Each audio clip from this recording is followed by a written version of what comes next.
Hello everyone, welcome back to Depth First. We are looking at two binary tree problems that might seem unrelated at first, level order traversal and right side view.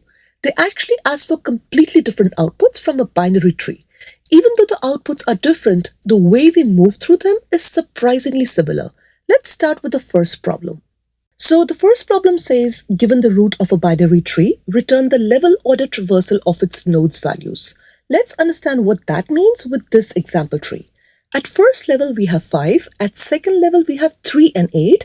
At the third level, we have 1, 4, and 9. The goal is to group the nodes level by level, so the output becomes a list of levels. Now let's look at another example. Here, there is only one node, so only one level exists. The output becomes this list. So how do we build this level by level structure in our solution? To solve this problem, we have two common ways to traverse a tree: depth first search and breadth first search.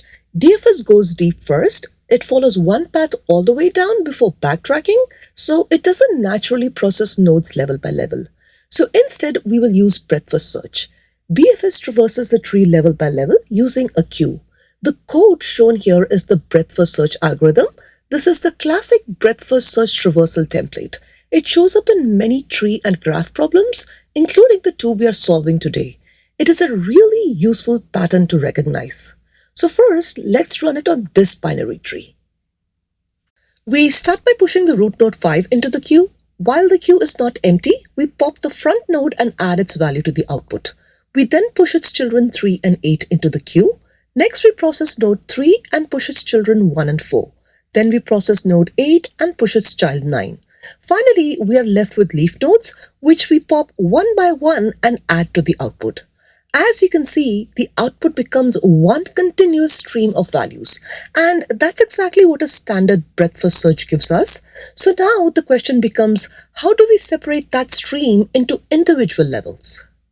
So instead of storing only the node in the queue, we will store two things together, the node and its level as a tuple. That way, every queue entry tells us exactly which level the node belongs to. Let's run this through.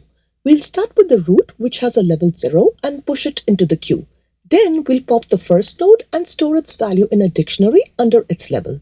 Next, we push its left child node 3 into the queue with level +1 and do the same for the right child node 8. We now pop 3 and add its value to the dictionary under level 1. Then we push its children node 1 and 4 into the queue with level 2. We repeat the same process for node 8, storing its value under level 1 and pushing its child into the queue. Now we move through the remaining leaf nodes in the queue, which are all at level 2. We pop each of them and store their values under level 2 in the dictionary. Finally, we return the values of the dictionary as a list, which gives us the level order traversal. Let's talk about the code changes we will make to the breadth first search template. We start by creating a dictionary that groups values by their level. Then we slightly modify the BFS queue. Instead of storing just the node, we now store the node along with its level, starting with the root at level 0. Then we pop from the queue, we unpack both the node and its level, and immediately append the node's value into the levels dictionary. Then we push the children.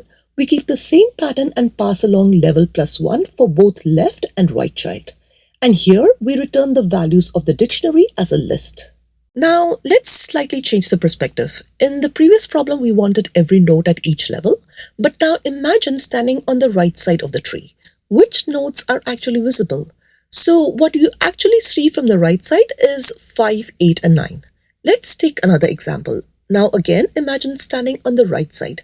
From top to bottom, the nodes visible are 1, 3, 4, and 5. That's the output we are interested in. That is exactly what LeetCode 199 is asking. Given the root of a binary tree, imagine yourself standing on the right side of it. Return the values of the nodes you can see ordered from top to bottom. Now, if we go back to our earlier traversal, we are still moving through the tree level by level. The difference is that instead of keeping every node at a level, we only care about the node that remains visible from the right side, which would simply be the rightmost element at that level. Let's talk about the code changes from the previous solution. Most of the traversal stays exactly the same. The first change is that we no longer need a list for every level. So instead of using a default dictionary, we will now use a normal dictionary. Then, instead of appending values into a list, we will overwrite the value for that level every time we visit a node. Because breadth first search processes nodes from left to right, the final value remaining at each level becomes the rightmost node. Let's quickly review the time and space complexity. Both problems, level order traversal and right side view, have identical performance. The time complexity is O of n, where n is the number of nodes in the tree. We visit every node exactly once. The space complexity is also O of n. If you have enjoyed this BFS pattern and want to practice more, here are 4 problems that use the exact same template. Thank you so much for watching this video. If you liked it, don't forget to give it a thumbs up and subscribe to the channel. That really motivates me to create more videos like this. I will see you in the next one. Goodbye.